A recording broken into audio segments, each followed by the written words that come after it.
Hey, Tom, Oh, yeah.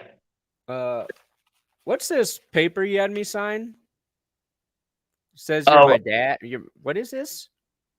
yeah, no. It's just like legal. It's for GPS. It's just legal stuff. Yeah, just sign that and then just send that back to me. Yeah, just first class if you don't mind to. You said this was for Underdog, but I don't see. It says hmm conservatorship. What is that? It's so yeah, just like that. You're gonna be conservative with with your um picks. Like you're gonna be safe. Oh, okay. Yeah. I trust you. Yeah. Thanks.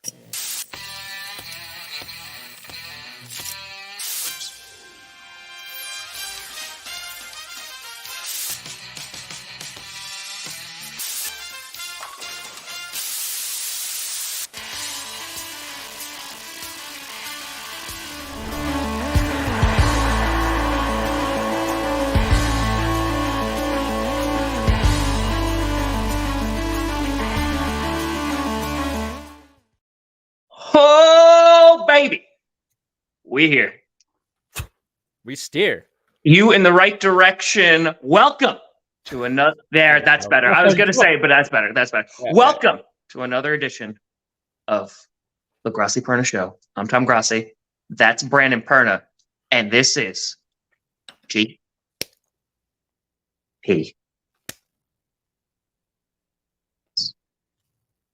Yeah, look at that. Short ass. Love it. I got some complaints that for headphone users, the S absolutely murders their ears. So I was like, I'm going to spare them. For us headphoners, that is not fun. Yeah, we're headphone. Oh, sorry. So yeah, sorry, I'm on my phone. First of all, it's GPS on a Tuesday, which Yeah, we're all messed up. which by the way, can we legit? There's so much NFL news to talk about because of course it happened as soon as I left and didn't have access to technology. But we do need to talk about Tuesday being the stupidest day of the week. It is. I have felt this way for a long time, Brandon, a very long time. Tuesday, in my opinion, is the worst day of the week because Monday, everyone's like, oh, it's Monday. It's the beginning of the week, work week, whatever. But like, it already has that anticipation. Like sometimes there's good, like Monday Night Football on, like there's some good, ain't nothing good on a Tuesday, right? Like Justified went off the air and then it was gone forever. I'm just saying Tuesdays is so useless. It's not halfway through the week. It's not Monday. Like we're like, oh, it's Tuesday's just the worst. So we're trying to make the day better. Yeah, I'm not in my basement. I am across the street from Lambeau Field. Oh. It's not that way, but yes, I'm in an empty house in the Packers bungalow. We can do it in a bathroom. Look at that. That's it. It's fun. We'll put it here. There we go. There you go. Look at that. Hey, it's locked down. It's good framing, right? Man, you could just fit a whole olive up here. Look at that. You do have big nostrils. Oh, dude, it's a cavern. It really is. Like spelunking.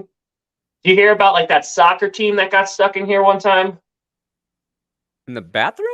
No, my nose. Oh. Yeah. No, I didn't hear that story. But hey, if we put it out there, it will get picked up. It's true. Listen, I know, I haven't watched the new Justified revival yet. I have it DVR'd because I'm an old man. But we have a lot to talk about because there is a lot of NFL news that broke yesterday. Oh, man. Oh, boy. Yeah. So for everybody who doesn't know, Tom is in Green Bay at Packers training camp this week. He was supposed to fly out Monday or Sunday. So we weren't planning on doing the show Monday. Or we were going to do it Monday morning from Green Bay, but then we didn't get out there till Monday. So now we're doing GPS on Tuesday. We're usually here Monday, Wednesday, Friday. I know.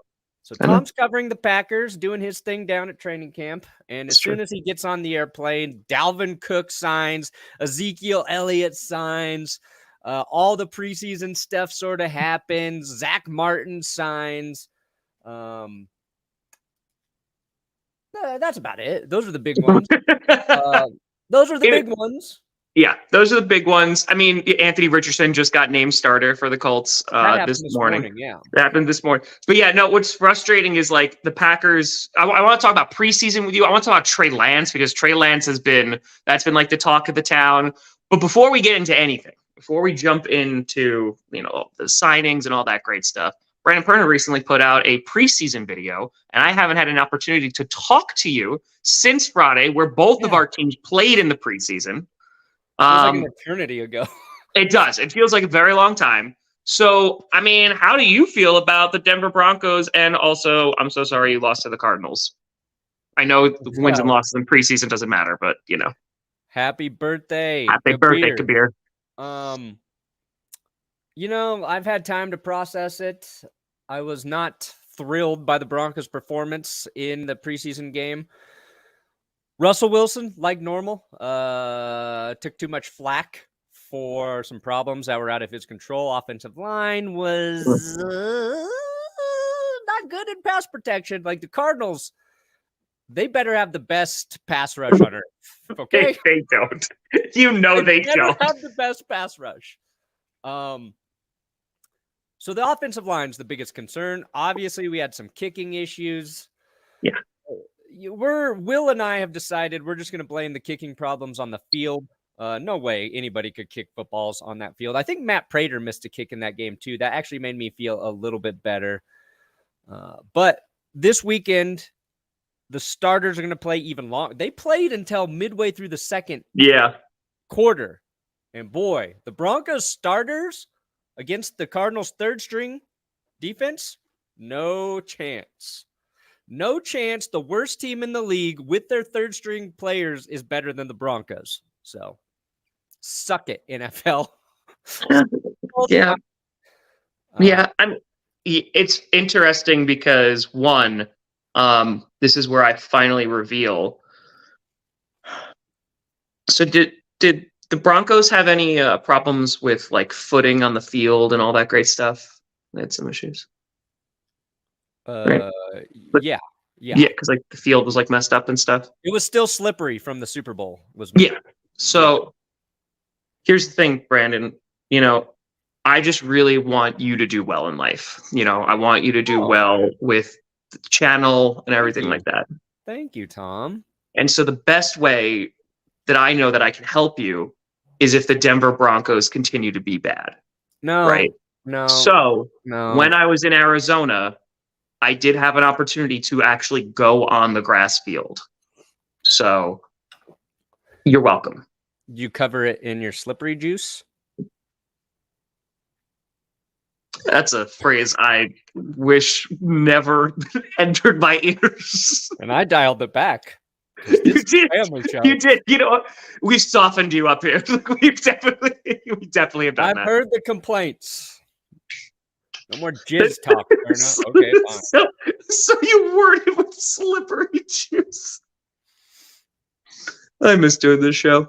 But I saw the Broncos. Like, it was just. Look, in all reality, let's give them a little time. They're learning new thing with Sean Payton. Was it promising? No, but it's a quarter and a half of football. We'll see what happens.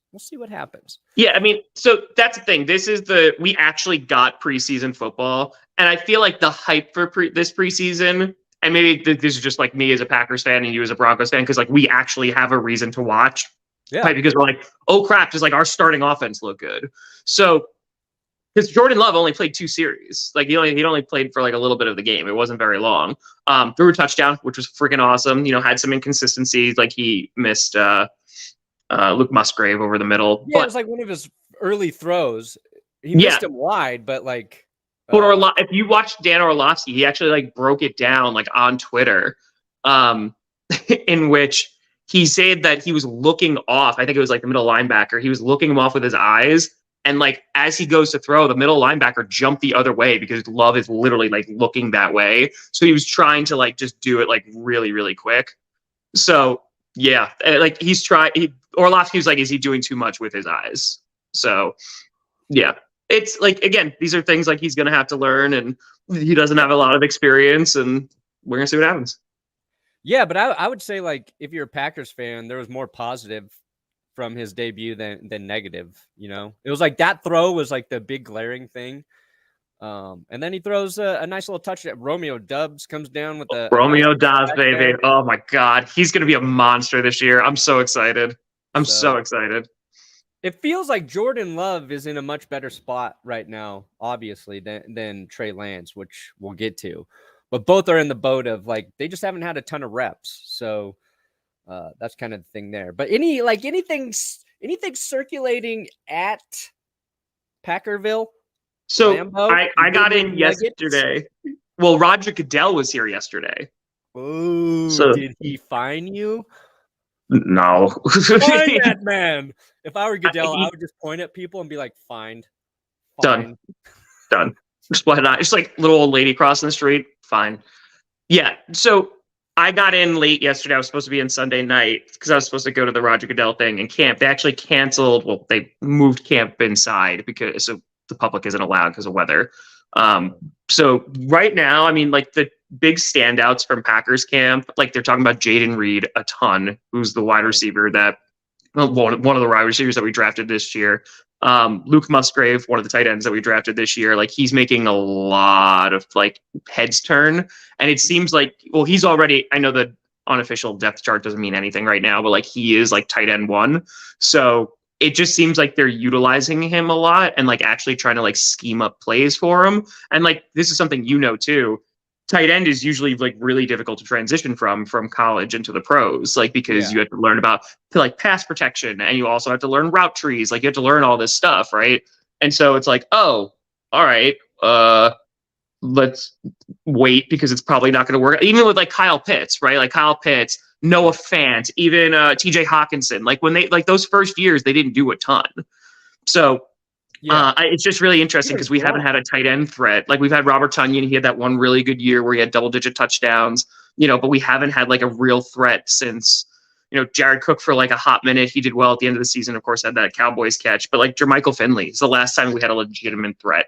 So we gonna see. Yeah, it usually takes a while. Like Rob Gronkowski, he had 10 touchdowns as a rookie tight end, which is just insane. But that was on just 42 receptions though. So like he was like this crazy red zone threat. It takes a bit for tight ends to just gel. And unless they have a really, really good quarterback, and that would be the biggest like X factor when you're talking about like what's Musgrave's production going to be this year. Yeah. Well, I think I just picked him in like one of the very, very late picks. Maybe I've been picking him a few times. Yeah. Because why not? Tight end, just throw him in there. Oh, speaking of Underdog Fantasy, Tom Grossi, our code GPS, use it or lose it when you sign up for Underdog Fantasy. And I did something a little bit different for the drafts today, okay? There is our standard 12-person draft linked below, but instead of doing 2 12-persons, I did a 12-person and then 2 6-person drafts. So there's only 6 people you're drafting against, which means your team is going to be super stacked, which means you're going to score a S-ton of points. So I just wanted to shake it up a little bit. Couple 6-person leagues down there. Wait, hold on. I can't access this off my phone. Oh, I can access things like that. Hey, what? Hold on. I'll find the disclaimer. There it is. There it is. Boom. Nailed it. So right now, Underdog Fantasy, you can play in fantasy leagues against me and Tom, or you can join their big tournaments. Best Ball Mania, 15 million in total prizes. Weekly winners, they tally your best score every week, and you have a chance to win up to $20,000. Those are best ball formats, so you're drafting your teams now. Once you draft it, you're done managing it. You don't do anything. They just use your best score. During the season, we will do weekly fantasy drafts for the weekly slate of games. Ooh, Tom's got to get in that shower and cool himself off because he's been so hot in the pick'em games. The pick'ems, Tom's won twice.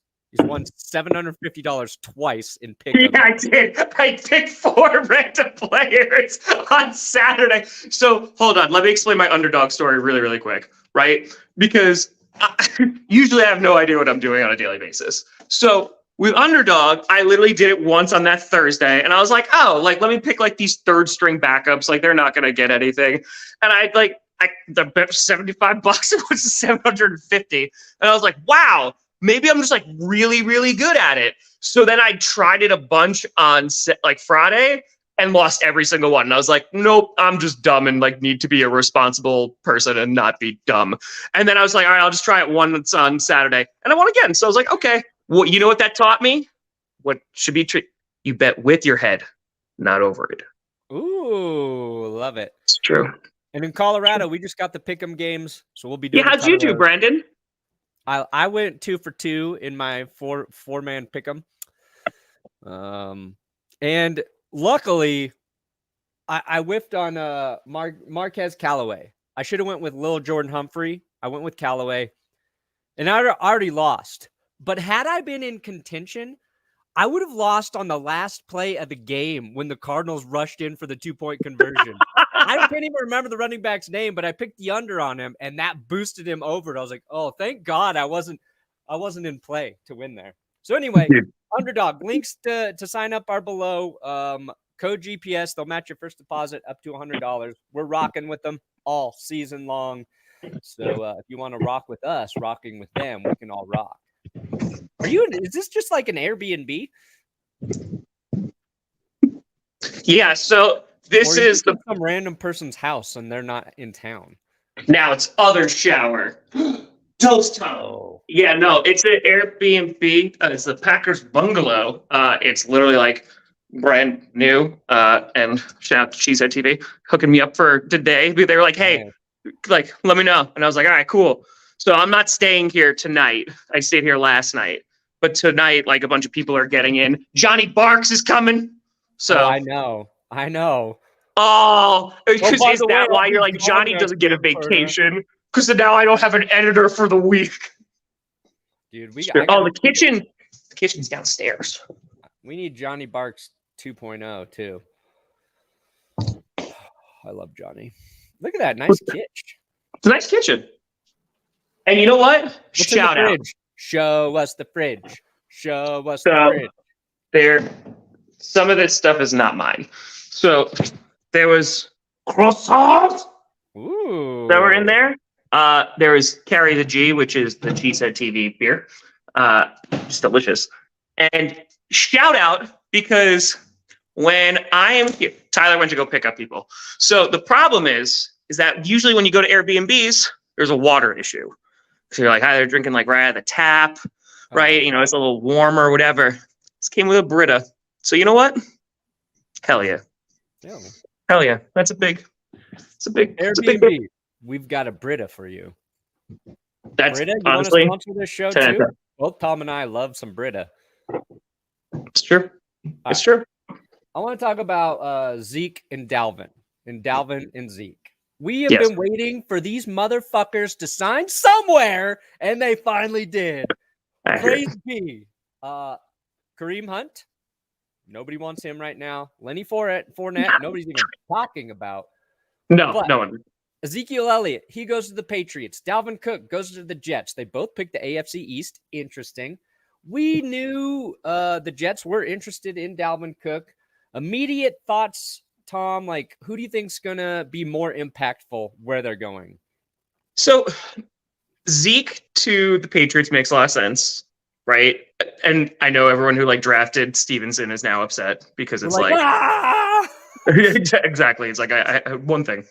Because like we talked about this, right? It's like, isn't it weird that the Patriots like have a like just like one running back? Like that's kind of weird. Hell yeah. Kind of weird. But wow. They go, I figured like because Zeke is also like he's trimmed down, like he's lost a bunch of weight and stuff like that. Like I think he's likely going to get a lot of like goal line touches. Like he's good, like he could be a good like pass protection like blocker. I think like he'll be utilized like in a committee type of way. Like he'll just be maybe like the third down back and things like that, so they can get a little bit off of Stevenson.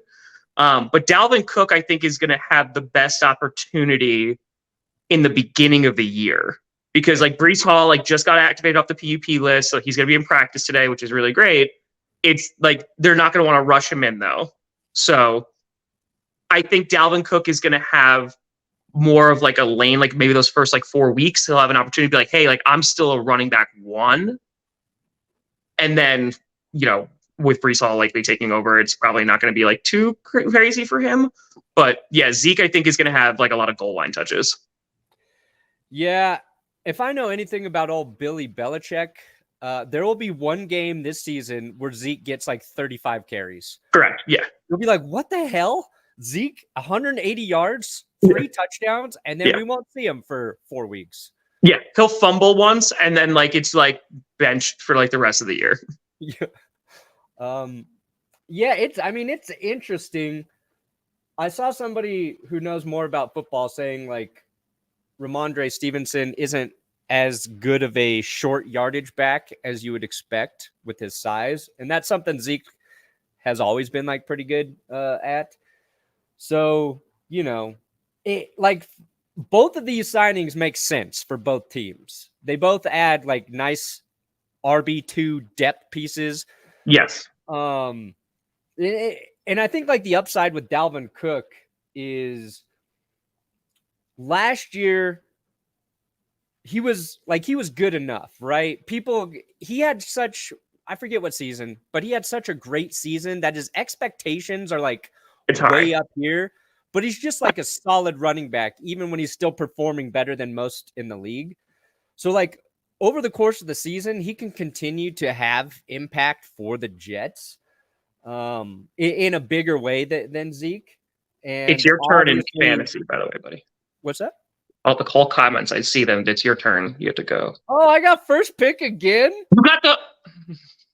Cool. Oh, my goodness. I love that Underdog rigged this for me. Wait, what? Anyway, continue. Who do I pick with my number 1 pick? You're just going to pick Justin Jefferson. We know you're going to pick Justin. I know. Okay.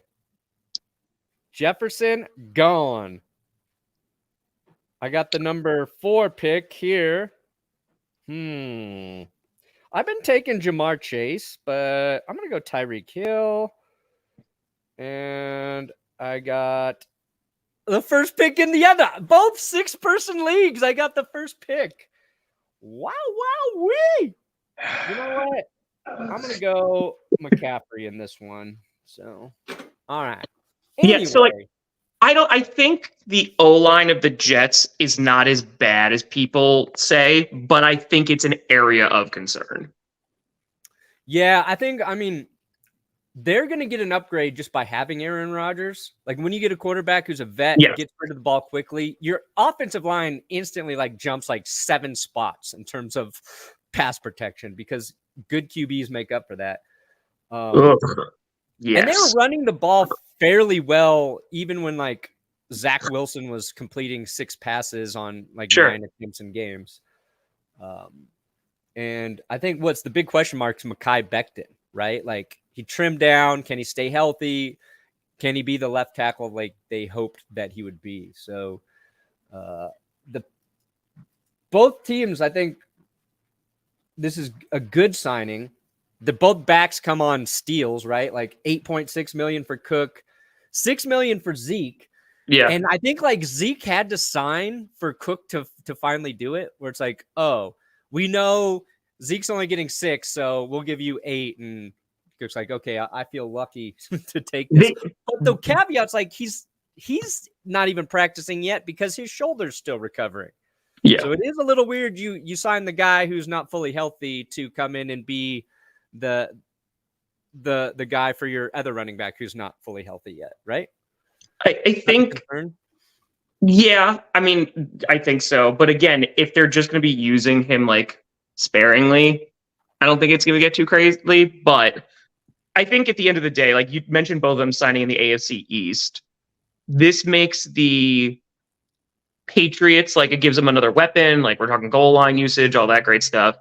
The Jets, like, I think can give them a legit weapon, like in Dalvin Cook. Because I think Dalvin Cook is still good. I know within the division, I know he wasn't as good last year, but I think like he's a great guy to have there for that first month of the season to be like, hey, if we were just going to ease Breece Hall in and we kind of like want to save him for what is hopefully our playoff run, then that's what Dalvin Cook's role is going to be.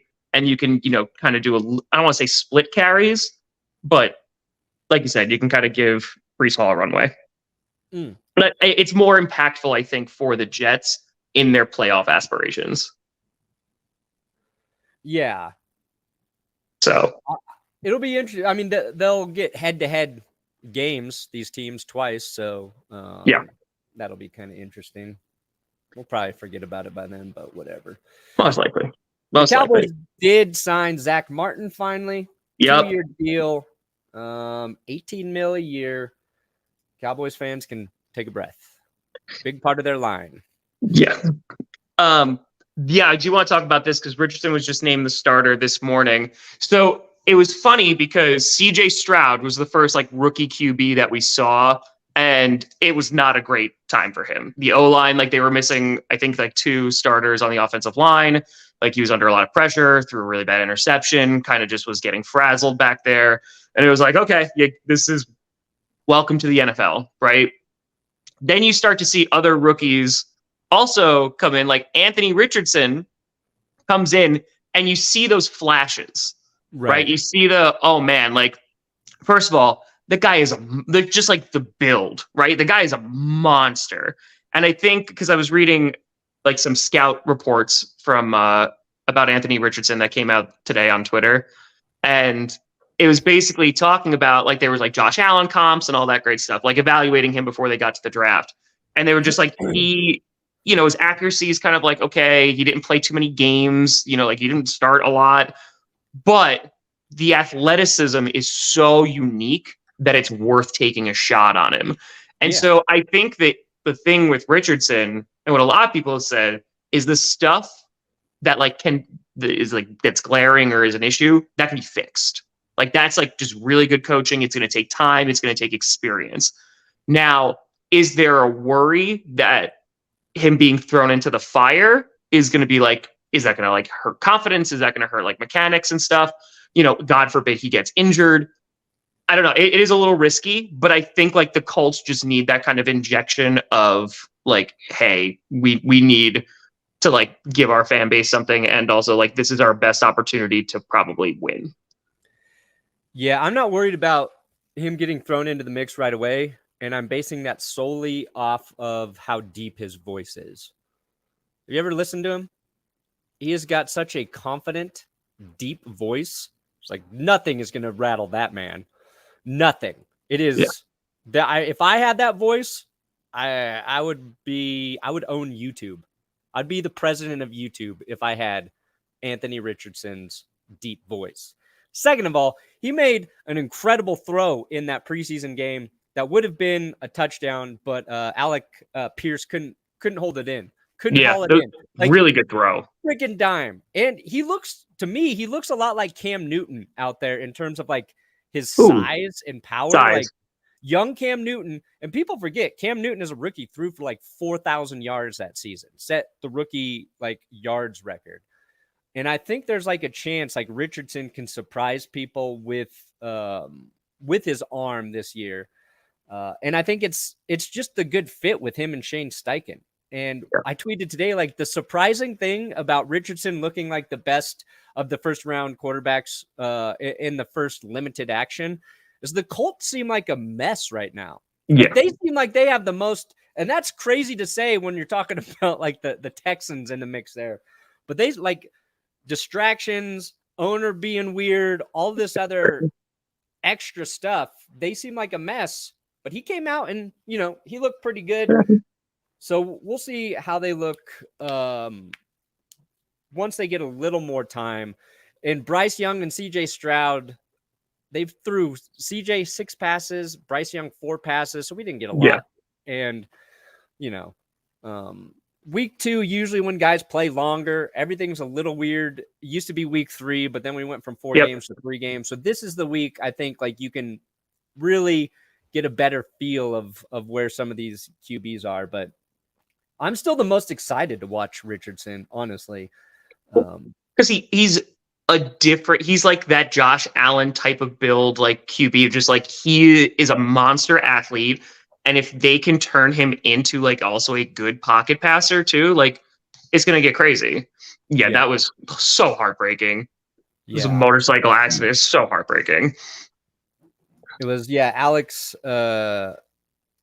like it's always when you hear that like an athlete passes away, you're just waiting to see why. And there's always this like wait of like what happened. And Alex Collins, it was a motorcycle accident that happened, I believe, in Florida. Still young, like really tragic. Saw Russell Wilson like tweet about it, and a lot of people tweeting just like what a good dude he was. So incredibly sad and unfortunate. So I saw that news. Like the other like big news that came out, and it's not heartbreaking in the level of like Alex Collins, but it's like a what the actual F, like the Blindside story. Yeah, dude, like that's woof. Because The Blind Side, I have found like that's one of those like feel good football movies. Like it's not a go-to movie of mine. Like I literally have seen it once and I was like, yeah, it was a good movie. Like, but some people are like, this is my childhood. Like this is the thing. I was like, okay, that's cool, whatever. But damn. So in case you do not know, so Michael Orr, who's like the person who's like that entire movie is about, right? First of all, like, back in like 2015, he had an interview. I think it was like with ESPN or something. He had an interview in which he didn't like his portrayal in the movie because like he was portrayed as like being slow or like having mental problems or just like not being smart. And he said that actually impacted his status in the NFL because the way that like people talked to him was like in assuming that he wasn't intelligent. And he's like, that wasn't great. But that kind of got like swept under a little bit and not really talked about a ton because it was like, oh, it's such a good feel good movie, right? Sandra Bullock. So apparently in real life, the parents who quote unquote adopted him never really adopted him, but instead, according to him, tricked him into signing this ship. Yeah, it's like back to Britney Spears, right? So like that basically gives that family control over like Michael Orr's like name for like business deals and like brandings. They can make business deals on behalf, right, of like him. And so like with the movie, like the royalties and all that great stuff, they have made millions of dollars. And according to Michael Orr, he's made zero. He's made zero. And he found out this year that they actually didn't adopt him. Yeah, and that's being disputed by the family, and they're saying they didn't make much money off of the movie, that they made some from the book, and that everybody got paid the same. So there's like obviously there's conflicting sides to it. But like if what he's saying is true, then it's messed up. It's it's exploitation. I mean, I'm trying to dive into it for today's episode, and like reading into it, I think we got to take back Sandra Bullock's Oscar. Poor Sandra Bullock. Like she just, that's the thing too. Like also that book being written, like you got to also like look at the author and be like, there's a lot of moving parts there. Because she also was doing like motivational speaking, and like after that movie like got a huge boost because it was like, look how great this family is, look how kind and generous they are, and exploitative. Thank you. Yeah, it's a weird story, and I believe his like the guy who would be his brother, his in the family, I forget his name, SJ or some shit. He was on one of the Barstool podcasts talking about it. He was saying that Michael Orr knew that he was in a conservatorship in that they have like group family text exchanges that would say that he knew earlier than that. Obviously, like some of that information might come out as this, like, because he filed the lawsuit against him, wanting, money. So we'll see. The other family that Michael Orr, because it's not just the Tuohys. Is that how you say their name? The Tuohys? The Tuohys? I don't know the exact pronunciation. Tuohy. How do you say that? But he's claiming he made them a bunch of money and he didn't get his proper dues. But he also did that for the Flacco family when you think about it. Like he made Joe Flacco $120 million. So that is accurate. I think Flacco owes him some money as well. Joe Flacco. That's a crazy story. Yeah, it's wild. So there's a lawsuit going on. So we'll see kind of how that emerges, but not a great look. He's not poor. He did make money in the NFL, which is good. So it's true. It's accurate. Yeah, people are just. I'm in Green Bay, so that's why I'm sitting on this couch here. It's a couch. Okay, I want to talk about Trey Lance because if you recall, this happened. It was like months ago. It was this year. You and I had a conversation on GPS about how come the 49ers don't get as much crap about picking Trey Lance. And so like they gave up a ton to go get him. Right. And it kind of is like, all right, like whatever. Well, Trey Lance is back in the news again because Trey Lance played against the Raiders. He threw a touchdown pass, which was one of the most insane, just like coincidental, like camera angles did not show it. I thought it got caught in the back. I thought it got intercepted. He basically threw it right to the secondary and it bounced off of him. He couldn't make the catch and it was caught by another receiver. It might have been a tight end. And it was a touchdown. Dwelly. So, so he did that. But basically people were like, Trey Lance did not look great. Didn't look good.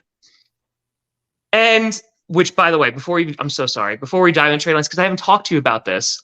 Good God, talking about crazy touchdowns, dude. The Jaguars.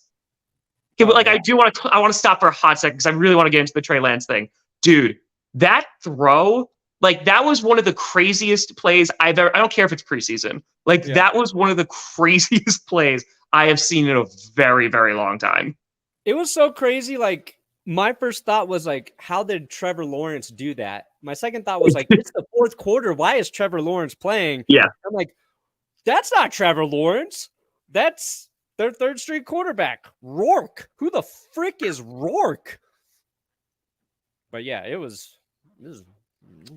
It just like even the Dak Prescott thing of him standing on the sideline, just like holding his knees of just like, damn. Rourke, baby. Like preseason, all the games should be played on the same game or same day, and we should have NFL Red Zone for preseason. Tell me I'm wrong. I'm not going to disagree with you. I'm not going to disagree. All right, sorry. Get back to Trey Lance. So Trey Lance didn't look that great. Brock Purdy seems to be closer and closer to like being ready to go. And it seems like from the outside, and we don't know what it's like in the 49ers organization, but it would seem like, I don't want to say Trey Lance is done in San Francisco. It's just there's nothing good coming out about Trey Lance. It's not like, well, he's like looking really good here, or here are the plans for him. Like it seems like they're legitimately waiting for Brock Purdy to get healthy. And it's like, it's like Brock Purdy's our guy. Like we're rocking with him. Yeah. And you make a really, like you talked about this really good point. And like, I just want to talk about, first of all, the 49ers not only making that trade where they gave up a huge chunk of like their futures, like their future first round picks, right? 1, 2, in that draft, the players that were drafted after Trey Lance is insane. Like the amount of like really, really good players that we've seen is really good. And 3, like this just not working out. And it just so happens that Mr. Irrelevant, their last pick in the draft, is now their starting QB. So my question to you, Brandon, is like, are we going to see Trey Lance be the starter for the 49ers? Like barring any injury, like to like Brock Purdy or anything. But I don't know, man. Like, do you think he just gets traded? Like, and who wants him? Like, just like a team just take like a flyer, like 3rd round, 4th round pick? Yeah, I mean, like, depending on what happens with McCorkle Jones in New England, maybe like the Patriots would be a team that's like, hey, there's a lot of potential there that we can tap into. And like Trey Lance didn't play like that bad either. It's just like it's getting highlighted that he threw an interception that turned into a touchdown for his team. Whoa, what's happening? Well, what happened? But like it looks worse too, because like Sam Darnold comes onto the field and just throws a freaking like 40-yard dime out of his own end zone. It's just like a perfect throw. So it has not worked out, obviously. It doesn't matter for the 49ers if they found their guy in Brock Purdy. But like Sam Monson from Pro Football Focus pointed out something that I think is like we know. It's just we know this, but like we forget it and we just go into critiquing, right? But like Trey Lance has not played. He's played hardly any NFL football. He pointed out he from high school, 99 passing attempts in high school, 318 in college, 72 in NFL preseason, 102 in NFL regular season, total attempts. Those are his only game passing attempts, his entire football career, saying basically he has fewer pass attempts than Geno Smith had just last season. So the only way you can really evaluate Trey Lance is if he has like a sample size to actually evaluate. Now, San Francisco hasn't given him the opportunity to get all those reps because, well, it's injury has hindered him. That's been the big thing, injury more than anything. But like Brock Purdy came in, got that job, didn't relinquish it last year. And I think Brock Purdy showing Kyle Shanahan he's more ready for the role, can have a quicker and better grasp of his offense and do it in a commanding way, the way you want to see your quarterback do it. That's been the other thing. And of course, like Jimmy Garoppolo, Kyle Shanahan, like a week ago, was like, he's the best quarterback the 49ers have had over the last 20 years since Steve Young. He's just never come out and had anything super, super like positive to say about Trey Lance, which, makes you think that if there's a buyer at some point, he could move. And I don't know if does like that mystery around Trey Lance eventually benefit the 49ers, or do you need him to go out and just like light it up in a preseason game for the 49ers to actually be able to deal him if that's what they want to do? I mean, I think the mystery works for a time, but I think let's just say like Brock Purdy's like ready to go, right? Brock Purdy's good. He goes out there and let's just say like he's average. Like just say he's like very, very average. If they don't rock with Lance and Lance is healthy, I think that is like a bigger indicator that it's like, oh no, like if they just don't utilize him, Yeah, I mean, beyond that, it's like, where does he fall on the depth chart? Like when the season starts, is he going to be if he's the number 3 quarterback? Like, do they put him at the number 2 quarterback just so optically it looks good for opposing teams who might be like, okay, we'll take a flyer on him. But that draft, like they trade up to get him. After they pick Trey Lance, Kyle Pitts goes, Jamar Chase goes, Jalen Waddle, Penei Sewell, J.C. Horn, Pat Surtain, Devontae Smith, Justin Fields, Micah Parsons, and Rashawn Slater. And, of course, Justin Fields. 49ers probably would do that draft differently. And it's not even 100% like just a knock on Trey Lance. It's just a situation wasn't right for him. I don't think it's right for the 49ers. I think it'll be best if they all move on. Maybe Trey Lance is one of those guys who later in his career gets Geno Smith reference there. Maybe he gets a later shot like Geno. Hold on, though. One thing that you said. You said not right for the 49ers. Yeah. I feel like if there is any place for an average QB to go, it is the San Francisco 49ers because they have so many skill players. They run the ball a lot. Their defense is always really good. Their coaching is really good. So, like, I don't want to say if you can't make it there, you're not, it's going to be a tough time making it anywhere. I just think, like, it baffles me because, like, he must really not be good because they, like I said, they gave up a ton to go get him, and like a lot, and they missed out on a lot of draft capital. And for them to kind of just be, I don't want to say nonchalant about him, I think it's just more indicative of like if he's like really not good, and he might just be really inexperienced, like you're talking about, Yeah, right? I think He that's just the big doesn't thing. have the reps at all, you know. So you just don't know. So Yeah, yes, he needs to play. And they took a chance on a guy who barely played at Dakota, North or South. I don't even fucking know because it's one of the Dakotas. That's where Carson Wentz came out of. My take, don't draft any quarterbacks that play in a Dakota. Suck it, Dakotas. Both North and South. Don't have to worry about offending them because they don't have any pro football teams either. I am anti-Dakota, except for Dakota Fanning. Great actress. I missed you, Perna. Only you. Only you. But yeah, That's just probably arrogance by the 49ers. We can take this guy that's super raw and turn him into mold our him. dude at pick 3 in a weird 2020 draft, right? Like that was also just a weird draft because of everything. Anyway. Well, 2021, yeah. I Was mean, it 2021? 21, yeah. But from the 2020 like season, that was all weird. Yeah, I think, yeah, it's a very weird scenario, and I don't know where Trey Lance goes, where he has a better opportunity. Like you talked about the Patriots, like that one I can see, right? Like maybe he could do there, but I don't know what team is gonna try and get Miami him. Dolphins if Tuis doesn't stay healthy.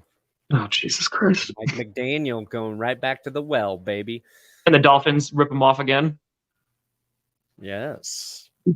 They not only do they get all those picks, but they get Trey Lance at the end also. They're like, somehow Trey Lance and George Kittle are now Miami Dolphins. Yeah. Okay. No, but I don't know where he goes. Like I really, really don't. But I think like Sam Darnold, because if he does wind up starting, like let's say like Sam Darnold starts because they're worried about like injuries or like Trey Lance is just not there, I think Sam Darnold's gonna look okay in like that system. Yeah. No, I mean, that's what's funny about Sam Darnold. Like he didn't go to a good place either. No. Was he the third? Was he drafted at 3? Like 2 or 3? Yeah. Spot 3 goes to the Jets. That's not the right situation for anybody at the time. No, Perna. No, Carolina, not great either. No. I will not let you do it again. What? Because I got into that thinking. I was like, you know what? Maybe Sam Darnold's actually like really good. And he just like did with bad, because I did a whole thing of like bad offensive line or whatever. And like, listen, the Panthers did not have a good offensive line either. He had that one game, wasn't it against Denver, where he like lit them up? No, he never lit us up, but when he was with the Jets, he had like a 50-yard touchdown run, just inexplicably untackleable. And the Panthers last year, when the Broncos and Panthers played, Sam Darnold fumbled the football at the goal line and recovered the ball and rolled into the end. So he fumbles and still scores a touchdown. He's the fumble. He's done that multiple times in his career. Old Sam Darnold. Justin, that's a great question. But like, even if you just go and like, not to play like revisionist history, but the names that Perna just said, could you imagine the San Francisco 49ers? They wouldn't have drafted Kyle Pitts. That makes no sense, right? Because they had George Kittle. But can you imagine with Jamar Chase, Jalen Waddle, Penei Sewell? I mean, like, is anyone going to use a Penei Sewell? J.C. Horn, Patrick Surtain, like Devonta Smith, like any one of those guys, even Micah Parsons. Like, can you imagine like that? Parsons so I don't think and Bosa on the same Oh line? my God. Like, offenses have been like, no, we're done. But even like if they would have taken Patrick Surtain, like that's been a need for the 49ers is like, if you look at a weakness, it's like they've kind of had to shuffle through corners and in their secondary. They had a lockdown like Pat Surtain. It'd be insane. Dude. Jimmy G might have won the Super Bowl. It would have been crazy. But the point is, like, their Super Bowl window's open because their defense is that good. And again, they have those skill players. So, like, I think they have a few more years. But do they have the QB to get them over that hump? Yeah, because I think you can bring a Jimmy Garoppolo, and like I'm not trying to throw shade at Jimmy Garoppolo. You can bring a Jimmy Garoppolo to the Super Bowl. You can bring a Jared Goff to the Super Bowl, right? At the end of the day, like you're likely going up against a Patrick Mahomes, and like all of that stuff, it's tough to beat. Yeah. So like you could beat Patrick Mahomes in the Super Bowl. But like you also have Tom Brady on the other side and you have a suffocating defense. You know what I mean? So I think it's going to be challenging for a team to do that and then win the Super Bowl against the kind of competition that is in the AFC. Yeah. I mean, the 49ers are interesting because they're part of the reason, Trey Lance wasn't having a great outing was their offensive line was really struggling against the Raiders. Okay. I did a stock report on preseason, and Raiders fans are like, you didn't even talk about our team. We looked so good. Raiders fans, we are down at the bottom. Raiders fans and Broncos fans, okay? We're both down here at the bottom. If you want to get overexcited about one preseason game, go for it. Go right ahead. Did they look better than possibly expected against San Francisco? Sure. But one thing I know about good football teams with like good head coaches, a lot of times they look bad in the preseason. They're not coming out and dominating. They're working on specific things, okay? I'm not worried about the 49ers not playing well. And I would not get overly excited, Raiders, about that preseason game. That was my biggest takeaway from posting my video yesterday. The first comment, you didn't talk about the Raiders. Oh, yeah, Lions fans, sorry. I'll get to you guys. I couldn't talk about all 32 teams, okay? Not going to talk about that for preseason. I just went with the things that are interesting. So don't get too excited, Raiders fans. That was my point. I had a second point, but I already forgot it because I just got way too here it is. If you love this show. Overly excited about the Raiders, then we should just write off the Chiefs, right? Chiefs suck now because Derek Carr and the Saints just drove down on their first team defense because they ain't got Chris Jones in there yet, scored instantly. So Chiefs suck. Raiders win in the division after one preseason game is my take. I am having a hard time, though, differentiating Derek Carr from the Raiders. I kept thinking like, oh, yeah, Derek Carr had a great series. And I'm like, the Raiders smoked the Chiefs on that opening drive. I'm like, that's not the Raiders. That's the Saints. I'm having a hard time changing Derek Carr to an official Saint and detaching him from the Raiders. Anyway, whoever the Raiders backup quarterback is that they took, what's his name? Little mustache dude. Yeah, he played well. Oh, it's like the Aiden O'Connell dude? Yeah, Aiden O'Connell. Yeah. No offense, Aiden. Oh, yeah. Great little mustache dude. The worst part is that I knew exactly who you were talking about. It's like, yeah, no, that's Perna speak. Yeah. Deuce Vaughn, dude. Watching him run out there, like it legitimately, like it's like Muscle Hamster from like the Buccaneers. It's just like tiny guy just like run in between like the legs of the offensive lineman and just like, nope, this is how I'm gonna escape. But yeah. He might be a steal. He could be. Shifty. Just the play he made looked so hilarious against Jacksonville. Like he is in the middle of three defenders and he shakes them all and two Jaguars just blow each other up. It's just like you couldn't, like if you saw that in a football movie, you'd be like, fake. NFL players never gonna do that. Fake. Like you'd play that in Madden and you'd be like, this is so unrealistic. Madden still sucks. Anyway. Mahomes. I Obviously, bench Mahomes, so he can't hurt me anymore. that doesn't surprise me at all. Yeah. But yeah, no, I'm not going to get too excited, but I'm really, really excited to see more Jordan Love like this Saturday. Like that's gonna be fun. So the reason I'm at camp, or one of the reasons I'm at camp, is because it's joint practices with the Patriots this week. Oh, so you're gonna get a look at Zeke. Yep. So Wednesday and Thursday, I'm gonna be at camp, like watching them go against the Andy, happy birthday, buddy. We go watching them go against the Patriots, and then they're playing the Patriots this Friday. I'm sorry, Saturday for the game. So yeah, so that'll be really exciting. And then I got the interview with Mark Murphy. So we're gonna rock. Have Mark Murphy draft your Underdog league. Just in the middle of the interview, and just be like, here, like while it's going on, like whenever it's my pick, just go. Who should I take, Mark? That's it. Hey Mark, how high should I draft Jordan Love? Well, here, like Elton Jenkins last week, they had joint practices with the Bengals, and Elton Jenkins he got into 2 fights with the Bengals. So are we gonna get into fights with the Patriots? Ooh. Just saying. But Brandon Perna, what do you got coming out today, buddy? Working on this. I'm gonna try and bang out this Michael Orr video. Nice. We'll dive into that, and then hopefully I can do a short too. What do you got, Tom? Today, nothing, but tomorrow I'm going to cover camp. I'll have a video like with some footage from camp, and then I'll have that on Thursday also. And then Friday, we're not back for GPS. Perna's out. I have the interview. So we'll be back on Monday for our normal Monday, Wednesday, Friday for GPS next week. But yeah, it's just like it's be like Packers training camp content this week. Tight. That's it, buddy. There you go. New video for Jets Brain. It's coming out. There you go. Presumptuous.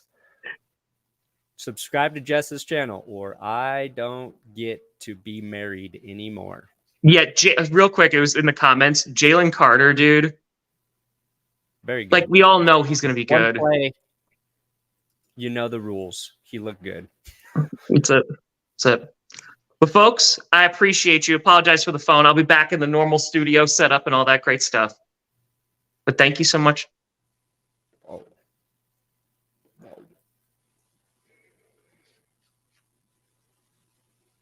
Maybe when she gets monetized, we'll have that conversation, Johnny. Ooh. Whoa. Ooh. Yeah. Well, competition. Yeah. Good luck, buddy, with that. Just love you. All right, but folks, thank you so much for watching. I'm Tom Grossi. That's Brandon Perna. That way. This is GPS. And you have been Navigated. You reached your last